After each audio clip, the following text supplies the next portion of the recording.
പങ്കുവച്ചത്. കൊല്ലം ജില്ലയിലേക്ക് വന്നാൽ സ്ഥാനാർത്ഥി നിർണയം ഇടത് വലത് മുന്നണികളിൽ പൂർത്തിയായതോടെ ഇവിടെയും പ്രചാരണ രംഗം കൊടുത്തിരിക്കുന്നു. പക്ഷേ കോൺഗ്രസിനകത്ത് കൊല്ലം, കൊട്ടാരക്കര, ഇരവിപുരം മണ്ഡലങ്ങളിൽ ഇപ്പോഴും പ്രശ്നങ്ങൾ ബാക്കിയാണ്. CPM-ന്റെ സിറ്റിംഗ് സീറ്റായ കുണ്ടറയിലാണ് ഇവിടെ വലിയ മത്സരം നടക്കുന്നത്. വിശദാംശങ്ങളുമായി ശ്യാമാർ ബാബു ചേരുന്നു. ശ്യാം, എന്താണ് കൊല്ലത്തെ ഏറ്റവും ഒടുവിലത്തെ അവസ്ഥ?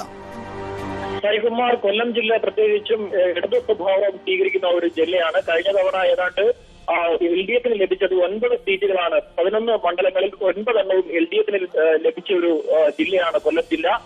ഇത്തവണ എടുത്തു പറയേണ്ടത് ഏറ്റവും വലിയ മത്സരങ്ങൾ നടക്കുന്നത് CPM-ന്റെ സിറ്റിംഗ് സീറ്റായ കുണ്ടറയിലാണ് വലിയ മത്സരം നടക്കുന്നത്. മാത്രമല്ല CPI-യുടെ സിറ്റിംഗ് സീറ്റായ കരുനാഗപ്പള്ളിയിലും വലിയ മത്സരം നടക്കുന്നുണ്ട്. അതുപോലെ തന്നെ ചവറയിൽ ഷിബു ബേബി ജോണിനെതിരെ LDF-ന്റെ സ്ഥാനാർത്ഥിയായി എത്തിയിരിക്കുന്ന വിജയൻ പിള്ള, അദ്ദേഹവും വലിയ ഒരു മത്സരം തന്നെ അവിടെ കാഴ്ചവെക്കുന്നുണ്ട്. ഇത്തരത്തിൽ 3 സീറ്റുകളിലാണ് വലിയ മത്സരങ്ങൾ നടക്കുന്നത്.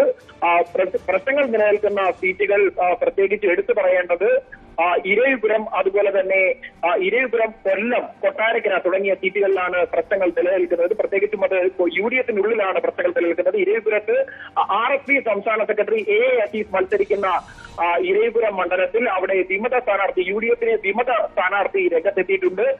മാത്രമല്ല കൊല്ലത്താകട്ടെ സൂരജ് രവിയാണ് മത്സരിക്കുന്നത്. അദ്ദേഹം VM സുധീരൻ നേരിട്ട് ഇടപെട്ട് സ്ഥാനാർത്ഥിയാക്കിയതാണ് സൂരജ് രവിയെ. അദ്ദേഹത്തിനെതിരെ AI ഗ്രൂപ്പുകൾ രംഗത്ത് എത്തിയിട്ടുണ്ട്.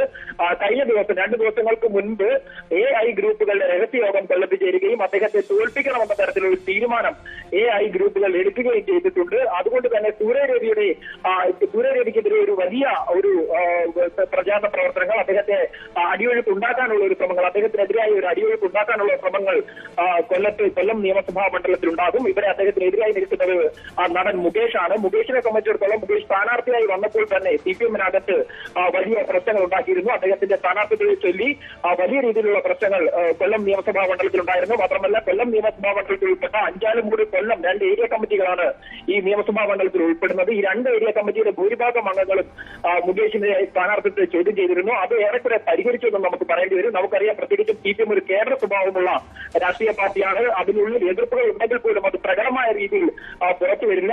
അത് ഇലക്ഷന്റെ, അതായത് ബാലറ്റിൽ എത്തുമ്പോൾ മാത്രമാണ് എത്രത്തോളം അതൊരു അടിയൊഴുക്കായി മാറിയിട്ടുണ്ട് എന്ന് നമുക്ക് മനസ്സിലാക്കാൻ സാധിക്കുള്ളൂ. അവസാന ഫലം വരുമ്പോൾ മാത്രമേ മുകേഷിനെതിരെ എന്ത് തരത്തിലുള്ള ഒരു അടിയൊഴുക്ക് CPM പ്രവർത്തകരുടെ ഭാഗത്തു നിന്നുണ്ടാകുമെന്ന് നമുക്ക് മനസ്സിലാക്കാൻ സാധിക്കുകയുള്ളൂ. ഇനി വരേണ്ടത് കൊട്ടാരക്കരയാണ്. അതായത് കൊട്ടാരക്കര സ്ഥാനാർത്ഥിയായി എത്തിയിരിക്കുന്നത്, അവിടെ സ്ഥാനാർത്ഥി UDF-ന്റെ സ്ഥാനാർത്ഥിയായി എത്തിയിരിക്കുന്നത് സവിൻ സത്യനാണ്. അവിടെ നേരത്തെ ഒരു സ്ഥാനാർത്ഥിയെ നിശ്ചയിച്ചിരുന്നു. രശ്മി ആർ നായരെ ആയിരുന്നു അവിടെ ആദ്യം സ്ഥാനാർത്ഥിയെ നിർത്തിയിരുന്നത്. രശ്മി ആർ നായർ എന്ന് പറയുന്നത് കൊല്ലം DCC പ്രസിഡന്റ് കൂടിയായ കൊടിക്കുന്നിൽ സുരേഷിന്റെ നോമിനി ആയിരുന്നു. ഇവരെ മാറ്റിക്കൊണ്ടാണ് പിന്നീട് സവിൻ സത്യനെ, ഉമ്മൻചാണ്ടിയുടെ പ്രത്യേക നിർദ്ദേശപ്രകാരം അവിടെ സവിൻ സത്യൻ സ്ഥാനാർത്ഥിയായി വരുന്നത്. ഇതിനെതിരെ കൊടിക്കുന്നിൽ വിഭാഗം അവിടെ ശക്തമായി തന്നെ ഈ ഒരു സ്ഥാനാർത്ഥിക്കെതിരെ ശക്തമായ ഒരു രംഗത്തെത്തിയിട്ടുണ്ട്. അദ്ദേഹത്തിനെതിരെ പരസ്യമായ ചില എതിർപ്പുകളും അവർ രേഖപ്പെടുത്തുകയുണ്ടായിരുന്നു. ഇനി നോക്കേണ്ടത് കരുനാഗപ്പള്ളി, അതായത് കരുനാഗപ്പള്ളി CPI-യുടെ സിറ്റിംഗ് സീറ്റാണ്. അവിടെ C ദിവാകരൻ മത്സരിച്ചു വരുന്ന സീറ്റാണ്. ഇത്തവണ അവിടെ മത്സരം ഉണ്ടാകുന്നത് കോൺഗ്രസും CPI-യും തമ്മിൽ നേരിട്ട് മത്സരം ഉണ്ടാകാൻ കൂടിയാണ് കരുനാഗപ്പള്ളിയിൽ. നേരത്തെ JSS-ഉം CPI-യും തമ്മിലായിരുന്നു അവിടെ മത്സരം. JSS-ഉം CPI-യുമായി മത്സരിച്ചപ്പോൾ തന്നെ 2001-ൽ JSS-ന്റെ രാജൻ ബാബു ഏതാണ്ട് 740 വോട്ടുകൾക്ക് അവിടെ ജയിച്ചിട്ടുണ്ട്. അതുകൊണ്ട് തന്നെ ഇത്തവണ കോൺഗ്രസ് നേരിട്ട് മത്സരത്തിനെത്തുമ്പോൾ എന്ത് സംഭവിക്കുമെന്ന് അത് കണ്ടറിയേണ്ടി വരും. കോൺഗ്രസിന്റെ CR മഹേഷാണ് അവിടെ മത്സരിക്കുന്നത്. CPI-യുടേതാകട്ടെ R രാമചന്ദ്രൻ, അതായത് CPI-യുടെ ജില്ലാ സെക്രട്ടറിയായ R രാമചന്ദ്രനാണ് മത്സരത്തിൽ നടക്കുന്നത്. അവിടെ പ്രവചനാതീതമായിരിക്കും മത്സരമെന്ന് നമുക്ക് പറയേണ്ടി വരും. പ്രത്യേകിച്ചും കരുനാഗപ്പള്ളി നഗരസഭ രൂപപ്പെട്ടപ്പോൾ തന്നെ നഗരസഭ ഭരണം പിടിച്ചത്, അതായത് കൊല്ലം ഒരു ഇടതുപക്ഷ സ്വഭാവമുള്ള ജില്ലയായിട്ട് പോലും അവിടെ കരുനാഗപ്പള്ളി ജില്ലയിൽ ആദ്യമായി ഒരു കൊല്ലം ജില്ലയുടെ തെരഞ്ഞെടുപ്പ് ചിത്രമാണ് വിശദമായി തന്നെ ശ്യാം പങ്കുവച്ചത്. അവിടെ സ്ഥാനാർത്ഥി നിർണയം പൂർത്തിയായെങ്കിലും ഇടത് വലത് മുന്നണികളിൽ ഇപ്പോഴും പ്രശ്നങ്ങൾ ബാക്കിയാണ്.